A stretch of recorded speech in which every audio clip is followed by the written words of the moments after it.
Testing 1 2 3. Testing 1 2 3. Mary had a little lamb. Its fleece was white as snow.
Okay, it is January 8th, 2024, 6 p.m. We're here on the second floor of City Hall for the Common Council meeting of the City of Rhinelander. Agenda's been posted, media has been notified. Clerk, please take the roll call. David Holt. Here. Stephen Jopek. Eileen Daniel. Here. Carrie Michalowski. Here. Gerald Anderson. Here. Thomas Barnett. Here. Tom Kelly. Leanne Felton. Here. Chris Hennis. Here. So we have 6 out of 8, which is a quorum. Please stand for the pledge. I pledge allegiance to the flag of the United States of America and to the republic for which it stands, one nation, under God, indivisible, with liberty and justice for all. Okay. Moving on to number 4, which is public comment. Was anyone who had any public comment for tonight's meeting? Is there any of the alders have any public comment? Nope. Okay, moving on to number 5, mayor's comments, none apply. Number 6, public hearing, none apply. Number 7, presentations, none apply. Number 8, proclamations, none apply.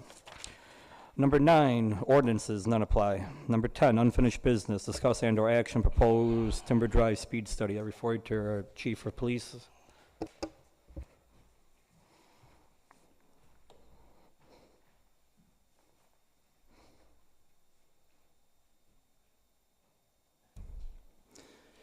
Wow, we're flying through the agenda tonight.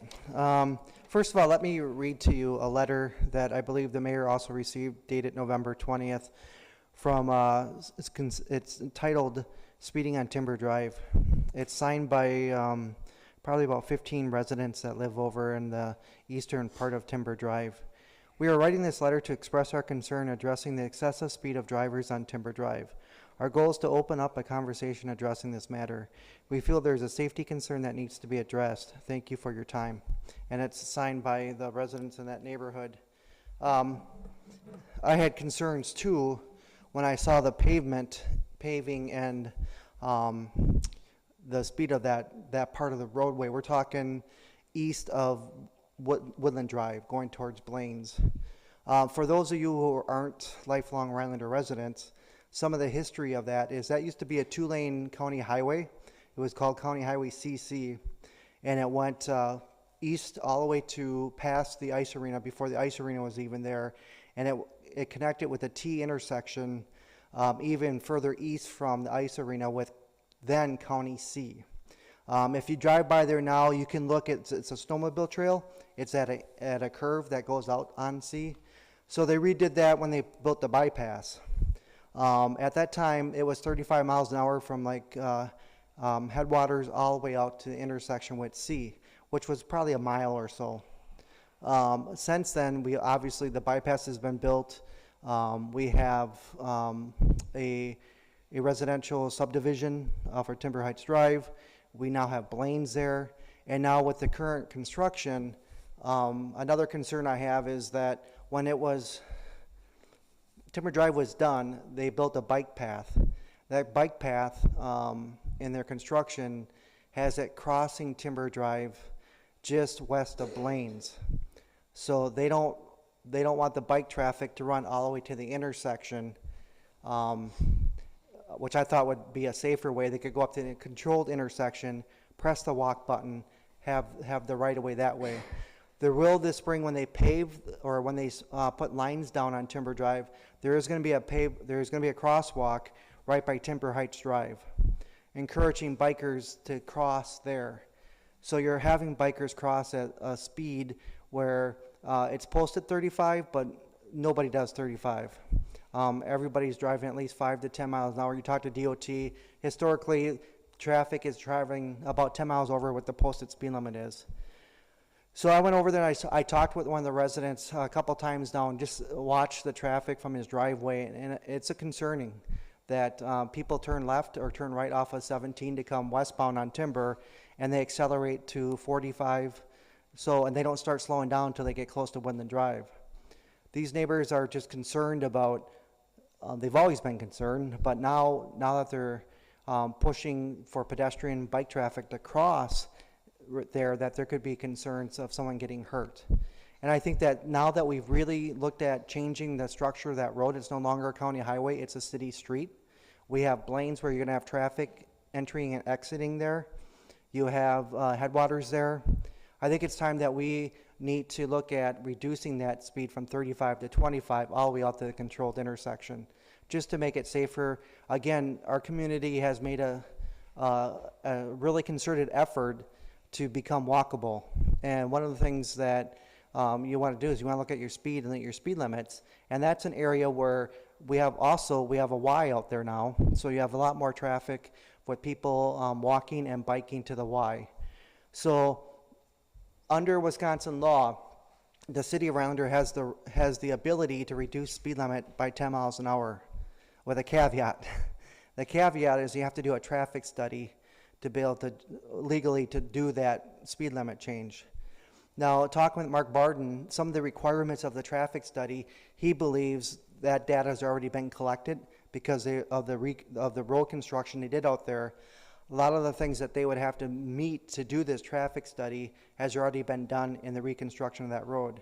And I don't think Mark's here tonight. I didn't see him. So otherwise, I'm sure he could talk to that. But typically, I asked him what the cost of a traffic study would, and he thought it would be around the area of $3,000. So then I looked at last year I should say, I was tasked by Patrick to look at solar speed signs, which you guys approved at the last council meeting. There was $25,000 set aside to do that project, and we spent about $19,20 of it. So there's approximately $5,000 there that, if needed, could be utilized to pay for this study. I'm just reiterating that I think the citizens of that area are concerned about speed. I'm concerned about the speed. Mark told me that once they stripe that this spring, that he thinks that they might contain the speed a little bit. I'm not as optimistic as he is. Been doing this job for 34 years. It's still going to be a runway. It looks like a runway, and people are going to drive faster than that. So to give my staff an opportunity to slow people down, I'd really like to have that speed limit change and work on that before spring and summer when the traffic starts and people start biking and walking, that we can have some ability to be up there and do some enforcement. And I'm not talking about citations, but maybe some warnings to begin with. Look at the signage of that area. But that's why I'm here tonight, is to read the petition by these citizens. And from my experience, looking at the traffic, and that road is a lot different than it was 40 years ago when the speed limit was 35 and it was 2-lane highway. It's no longer a county highway, it's a city street, and we've developed it, and it's going to continue to develop. So that's what I'm here asking for tonight, that you would grant the request for a speed study to look at reducing that speed limit. Mr. Anderson?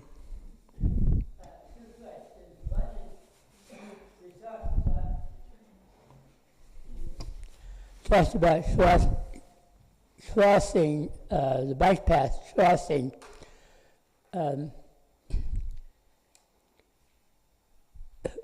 How was it decided to do it the way it is done now? Do you know?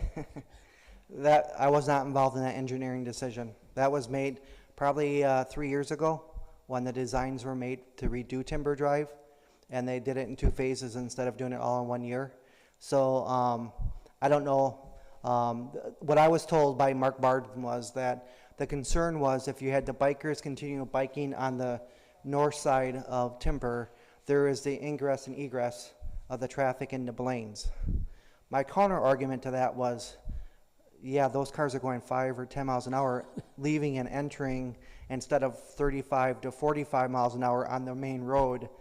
But that's how it's been designed. You'll see that when the snow is gone this spring, you'll see that there's a sidewalk or a paved portion on the south, just east of Timber Heights, for the bikers to cross. And they'll put and there's going to be a crosswalk put in there at that intersection. What happens to bikers that want to continue on that side of the road and go to the Y or something? Well, they can still do that. I mean, they can, if they're on the north side, they can continue on up onto the sidewalk, and then continue like they have normally done now, because that part of the roadway on Timber was wider. As you come into Headwaters, it was a wider paved area, and then the sidewalk kicked in just past Headwaters. Drew.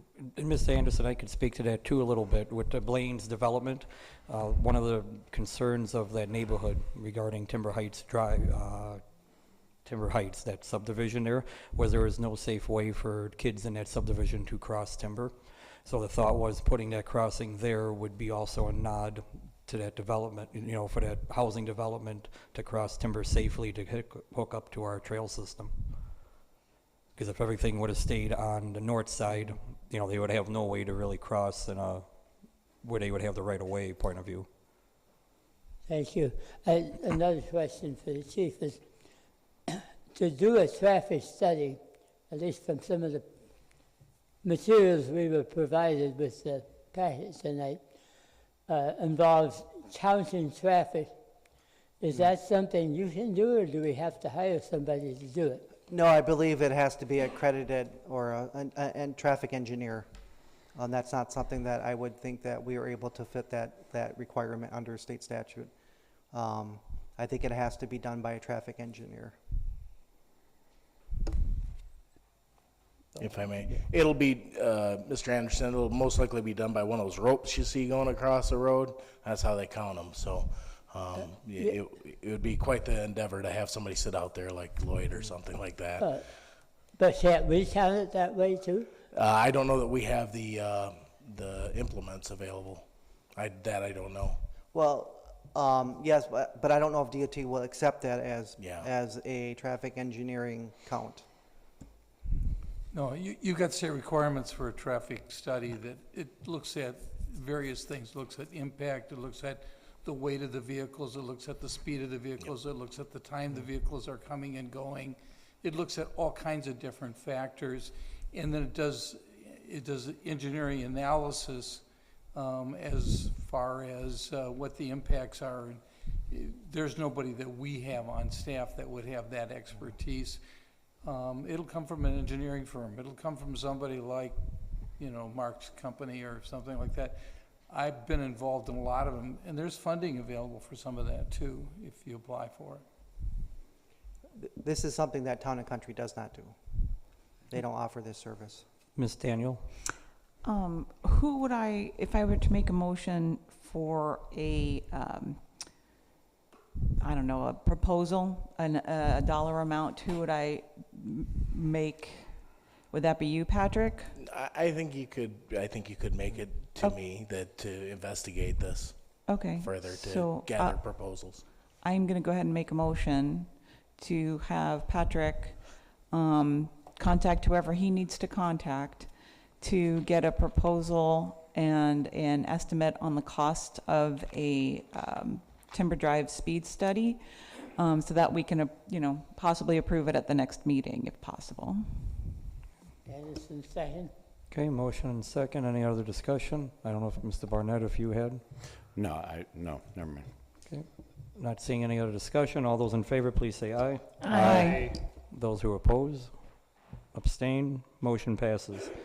Okay, just because Kurt's here actually on his day off, I would prefer if we could go to C, D, E, and F and possibly do it as a lump, just to get him not to spend any more time on his day off here. So Kurt, if you could come up and talk to us about all these improvements for our plant.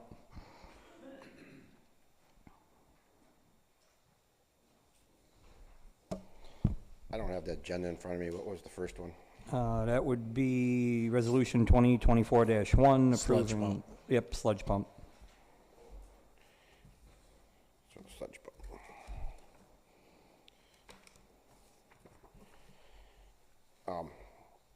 This quote is from Borger. The plant recently, in the last 4 years ago, we started going from a Vogelsing pump to was the original pumps that were in the plant when it was built to a Borger pump. The old Vogelsing pumps, we've had the backs blow out of them, seals blow out of them, housings have wear down. These new pumps, they actually are designed a lot better. They have wear plates front and back, top and bottom. They're about half the cost or 2/3 of the cost on parts for replacement. They take about 1/3 of the time to work on. Everything's just been designed better throughout the years. So have switched to these. We've done 3 of them already in the last 3 years. This would be the fourth one. The plant has 5 sludge pumps in our sludge process. The fifth one is going to be down the road once we're through some of our Vogelsong parts, to get all our pumps universal and we don't have all these different parts sitting on the shelf. As you can see, the cost of the new pump is $16,500 some dollars. This is going to be coming out of our equipment replacement fund. For you, those of you that don't know what this fund is, it was a fund that is mandatorily that the city had to establish according to the Clean Water Fund, if I'm speaking on that correctly, Wendy, when the plant was built. So when we got the funds for the Clean Water Fund, they require that we have an equipment replacement fund. So we do have a lump of sum of money in there, and this qualifies under the fund. It's very specific what the fund covers and doesn't cover. Any discussion, Mr. Holt? Yeah, I'll go ahead and make a motion to approve Resolution 2024-1, approving the proposal for Border LLC for the purchase of an FL 518 sludge pump for the city's wastewater treatment plant for $16,543.49. Daniel, second. Any discussion on the motion? Not seeing. Clerk, please take the roll call. Gerald Anderson, Aye. Steve Jopak, Eileen Daniel, Aye. Carrie Mikulowski, Aye. Tom Kelly, Thomas Barnett, Aye. David Holt, Aye. Leanne Felton. Aye. Motion passes. Moving on to D, discuss and/or action 2024-2. This is regarding a rebuild of pump number 3 on the main lift station.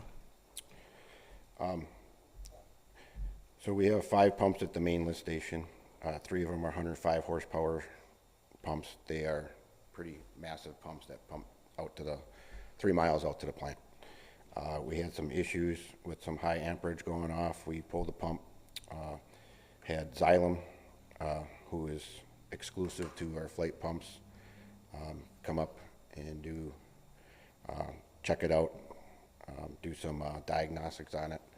They ended up pulling it down to their facility down in the southern part of Wisconsin.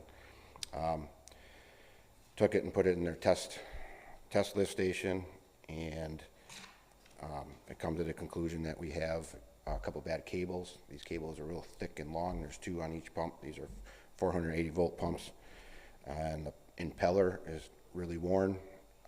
These pumps brand new are $98,000 each.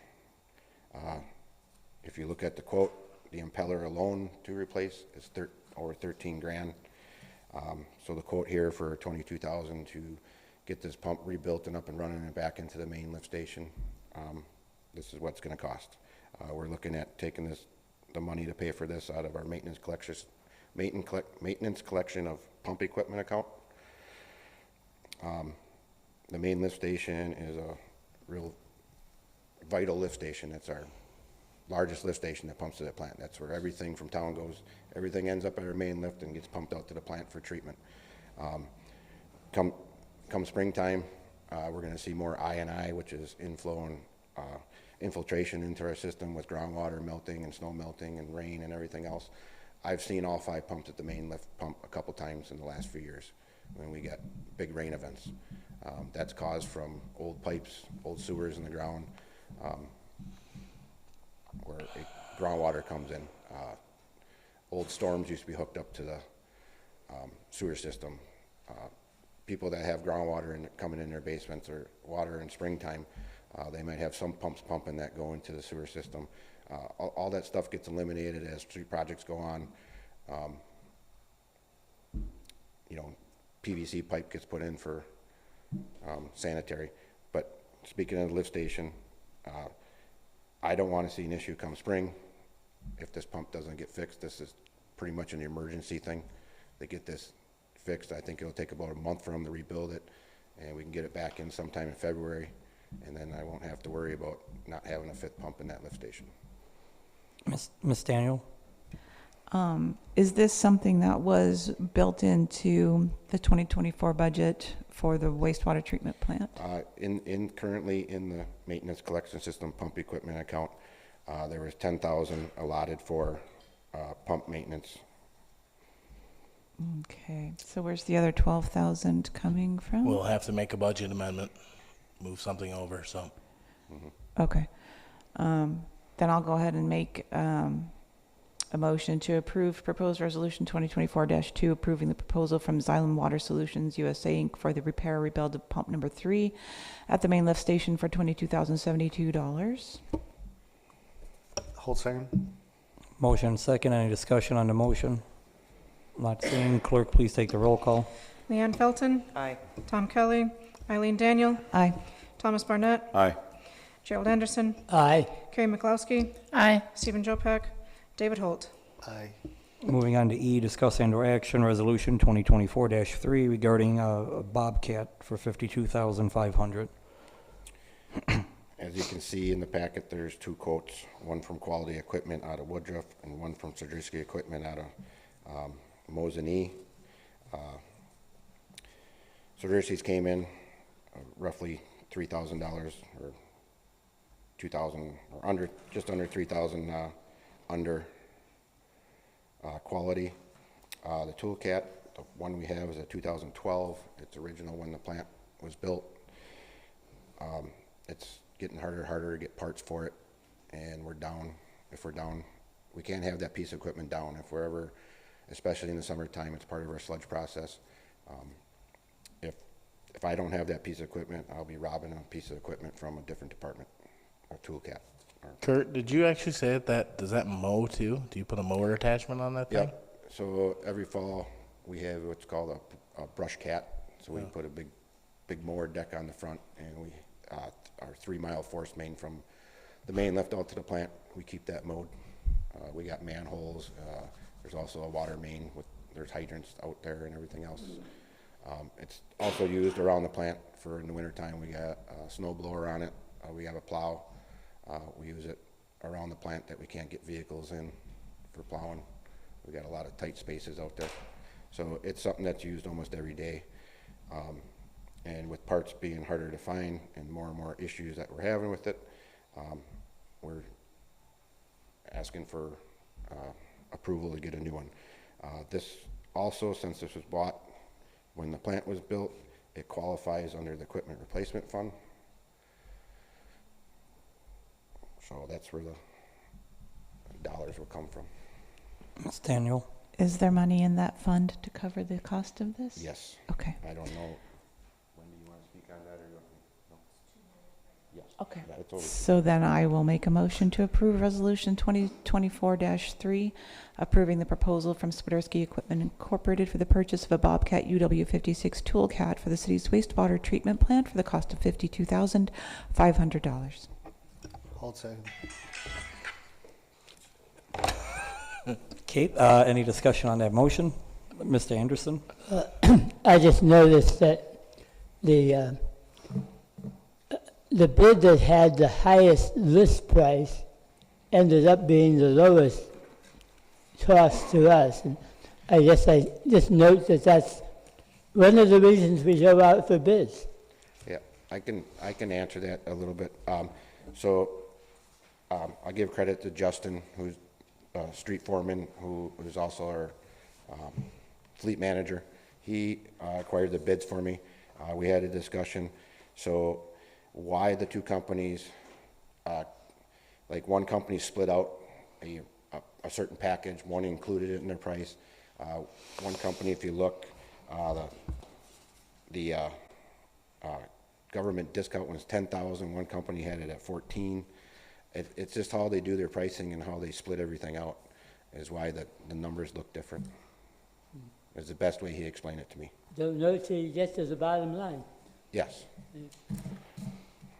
Okay, not seeing any other discussion. Clerk, please take the roll call.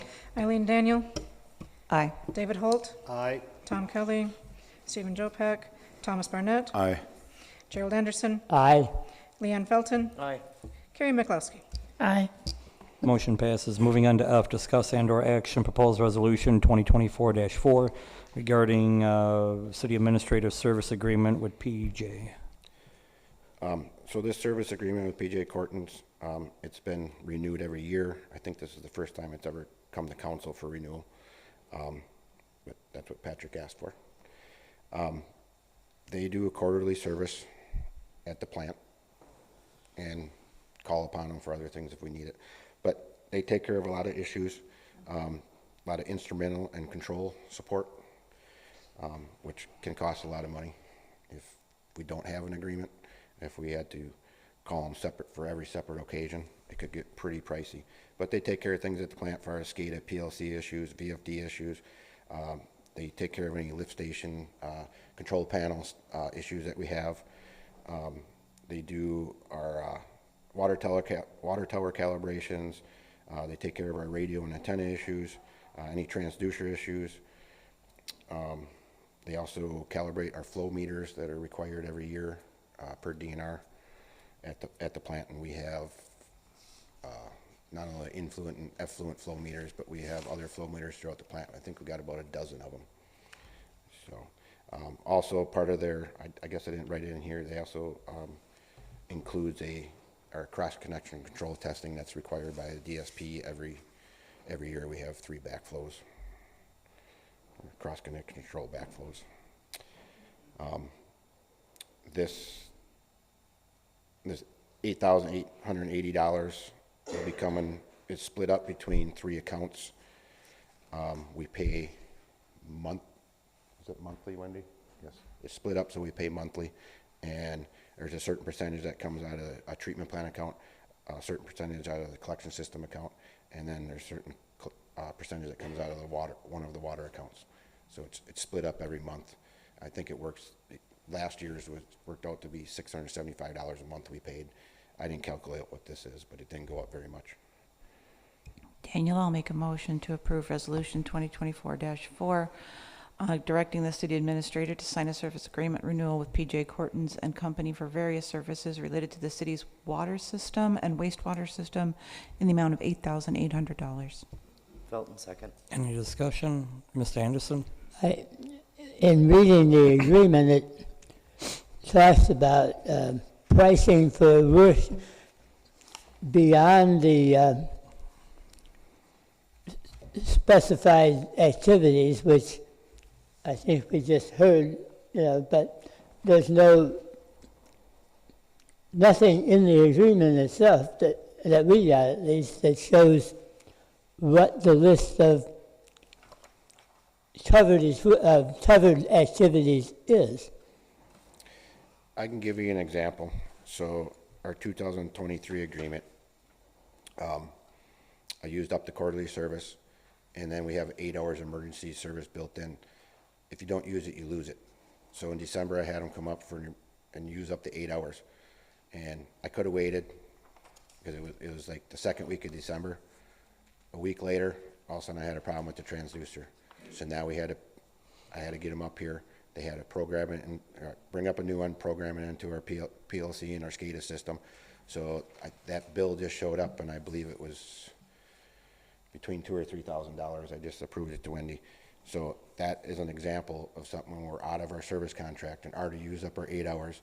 We got billed not only for the $1,700 for the transducer, but then their time coming up here and their travel.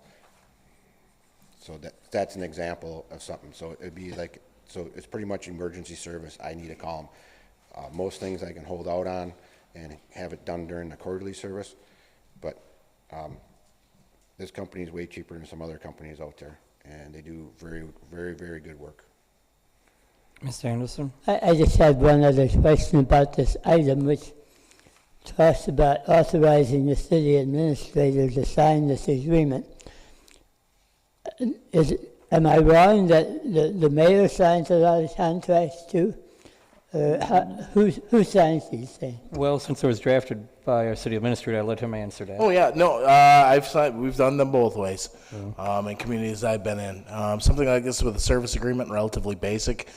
I mean, if you'd like to switch it to the mayor, you more than welcome to.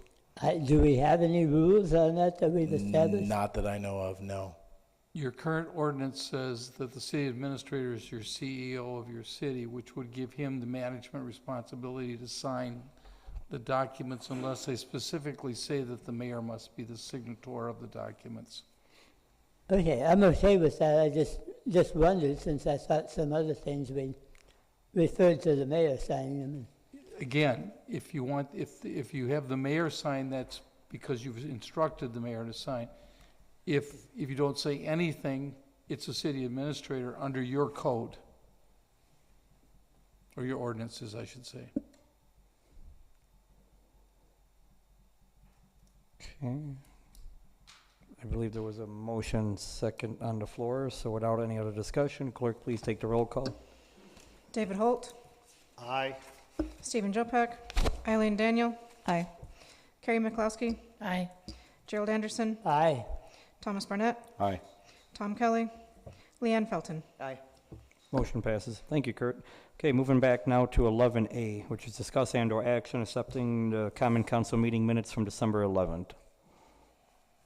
Daniel, I'll make a motion to accept the Common Council meeting minutes from December 11th, 2023. Hold second. Any discussion? Not seeing all those in favor, please say aye. Aye. Those who oppose, abstain, meeting minutes are approved. Moving on to 11B, discuss and/or action for the bills and claims for $2.1 million. Daniel, I'll make a motion to approve the bills and claims in the amount of $2,172,403.95. Hold second. Any discussion? Not seeing, clerk, please take the roll call. Carrie McCloskey, Aye. David Holt, Aye. Eileen Daniel, Aye. Stephen Jopek, Gerald Anderson, Aye. Thomas Barnett, Aye. Leanne Felton, Aye. Tom Kelly. Motion passes. Moving on to 11G, discuss and/or action status update from the city attorney regarding the transfer of RH 34-2, which is a parcel adjacent to the Moonlighting Bar on Thayer Street. Yeah, I mean, we have to clear the title. I talked to the owner of Moonlighting who wants to buy the property. She's unwilling to take the responsibility of clearing the title. I've suggested that it's a cost item to the city, and she said that the city administrator had told her, that's well before you, Patrick. Okay. I had told her that the city was going to bear that cost. I said, fine, we'll take care of it and we'll get it done. It's going to cost the city probably around $2,000 to clear the title. And I've already started the process. When could we expect the title to be cleared by? And you can tell me how the court system works. I'll give you that answer, but I would say not less than 2 months. When's the first court date? There isn't a court date yet. We just started. Okay, when can we expect to know when the first court date is? I don't know. I don't know the clerk of the, I'll call Patrick or Mrs. Flynnia, I think her name is, the clerk of courts. It's in the courts. There's no way you're going to be able to tell exactly when they're going to schedule it for a hearing. Okay. It's one thing about the court system, I'll tell you right now, and I'm sure others here can contest that that's true, that they set their own calendar and they move when they want to move. Sometimes they move really fast. We'll do our best. Any other discussion? Okay, not seeing. Moving on to H, discuss and/or action golf course committee update. I refer it to Mr. Patrick. Thank you, Mayor Hannes. Yeah, so the golf course committee has met 3 times. Basically, the first one was a getting to know one another, getting on the same page, getting to understand what was going on, what we're looking for. The second one, the golf course committee did a SWOT analysis. And in the third one, we spoke with Justin Fox from Oliphant Golf. The next one, we're looking to bring in Wendy and have a conversation about the finances. But I thought it was really important to get everybody on the same page here, and so we're seeing everything in a similar light. So that's the SWOT analysis, the general conversations, and the general tone has been trying to get everyone to work together and to really get a good outcome here. So that's my update. Any discussion or questions for Patrick, or there's 2 other committee members here too? Okay. Moving on to I, discuss and/or action city-owned billboard. I refer to our city administrator. There was received nothing, no bid, no anything on this. Put it on Facebook, on the city's website. There's a story about it in the paper. Did not receive anything on it. Mr. Anderson? Well, that leaves me with the question, can't we at least put something on it So we're using it for something? I suppose the answer is yes, but how much would you want to spend would be the topic of discussion, I suppose. Mr. Barnett? I wouldn't, I wouldn't be in favor of spending one more cent toward that billboard. If it sits there, it sits there until someone buys it, in my opinion. We can keep putting it out there that it's out there for sale, and hopefully someone will pick it up. But at this point, I wouldn't put one more red penny of the city taxpayer money toward that billboard. How about this? I'd do you one better. I would, as a person who lives in the city and owns businesses, I will buy that billboard for what the city's invested in it, and I will agree to do the $100 a month payment. Because I do believe this is something that, if I could go back in time, I wouldn't have voted the way I would have on a split. And since no one shows interest, I would be interested at what the initial offer is, assuming the permits would be transferred to myself versus keeping ownership. But that would be up to this board to decide, and I think the attorney to see if it's legal too. So, Mr. Holt? That was going to be my question. I wouldn't want to walk down that road without checking with the city attorney with regard to the optics and legality of that. Yeah, the mayor mentioned that he would be interested to purchase it if there was no one else that was interested. I think the question becomes, if no one else is interested, that's perfectly okay for you to allow him to purchase as long as there's nothing suspect, and it certainly is out in the open right now. My recommendation to you would be to establish a dollar amount, and the city administrator should be able to say how much money do we have invested in this sign at this time, and that dollar amount should be noticed to the public. That's the amount that the mayor said that he would pay for it. And if somebody steps up and says, I'll pay that dollar amount, the mayor would say, I won't, and you can. That's my understanding. That's my recommendation, to keep it purely above it. There's nothing in the law that says a city official, any one of you, can't buy city property as long as it's done up front in front of the public. Mr. Barnett? I would absolutely approve that, and I think that's pretty big of you to offer that, and I think that that's probably our best route to go, because like you said, there's nobody interested, and the thing's just going to sit there. So make it a point that Mayor Haynes did not say that he was buying it as the mayor. He's buying it as a business owner. So there is that clarification. I think that's absolutely, totally acceptable in my opinion. Mr. Holt? Yeah, memory serves, the purchase price was $4,000. Did the city incur any additional cost for having made that decision? I'm sure there was some maintenance, mowing and whatnot around it, but I would think that'd be about it, especially after looking at it. I wasn't here when it was done, but Yeah, I can check into it. We The can only look other into it. thing I would be aware of possibly is some kind of transfer fee with the permits. Right. But that would be something probably Wendy probably doesn't have at the tip of her fingers, but something she could look into, And I this suppose. is the billboard itself, and so the property is still city property, so there would Correct. have to be a lease agreement, monthly. Well, lease yeah, you agreement. said Yeah. that. Yeah. So what the council currently put out, well, did put out there was $4,000 to purchase, $100 a month, and they kind of left it at that, so. Which I think is double of what we were collecting prior to buying it. Yeah, I would be okay with that. I make a motion for our city administrator to work up an agreement with Mayor Haynes and bring it back to the council for approval. Mikulowski, second. Any discussion on the motion? Ms. Daniel? Do we even have to approve that? I'm not sure that that's something we would have to approve. It seems like it's a private purchase The of sa- the sale of City city owned, property has yeah. to be approved by the council. Okay, gotcha. Okay, any other discussion? Not seeing, all those in favor, please say aye. Aye. Those who are opposed? Abstain? Motion passes. Okay, moving on to 12, monthly reports from departments. Daniel, make a motion to accept the monthly reports from departments as presented in our packet and in paper form. Hold second. Okay, motion second, Mr. Barnett. I did have a concern about Dave Melvin's resignation in his report. He also mentions it. What are we going to do to fill that spot, and what are we doing while we don't have a code enforcer, especially when we're in the midst of snow coming our way and people need to shovel their sidewalks and we need our code enforcer? Sure.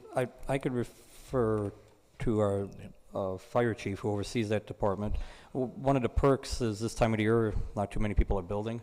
Thus, you know, our 2 inspectors are not super swamped, where a couple months ago they would have been, so. Good evening. The position's already been posted for a 30-day position. We have the right to pull it down if we find a qualified applicant, a well-qualified applicant for the position. In the meantime, all the complaints are coming to me, directly to me. I will be handling the code enforcement piece of it until we get somebody in that position. Any other discussion regarding the monthly reports? Not seeing. All those in favor, please say aye. Aye. Those who are opposed? Abstain? Motion passes. Moving on to 13, communication, none apply for this meeting. Moving on to 14, which is future agenda items. Anything anyone would like to add? Oh, Mr. Anderson? Just a question about item A there. When are we going to have to do something about that? Well, that's kind of a tricky question. And the reason why I say, by you using the word have to, we have to be out of compliance so many years. And then we're forced to by the state, or the state would do it. Okay, So maybe I we're- said that wrong. Yeah. So, I mean, my goal was to have everything in future agenda items be resolved or worked on prior to this current body not being here, based on the election cycle coming up. So that was my goal, that I tasked the city administrator to get all these cleaned up. We're down to 3 items currently. So, Ms. Daniel? I would like to say we're down to 3 items, but the thing that keeps falling off the radar is the skate park. I mean, we still don't have any movement on that, and it's not true. Go, Carrie. Yeah, okay. Go ahead. So, the skate park is kind of being overseen by the One Nation, One Project grant. And so we meet all the time between the whole, now there's 18 cohorts throughout the nation. So there's continual meetings. Where it's at currently is we have a meeting schedule. We put out an RFP. We have narrowed it down to a company. We have a meeting scheduled to meet with them so that we can ask questions. And then from there, we will decide if they are truly the company that we want to go forward with the design aspect of it.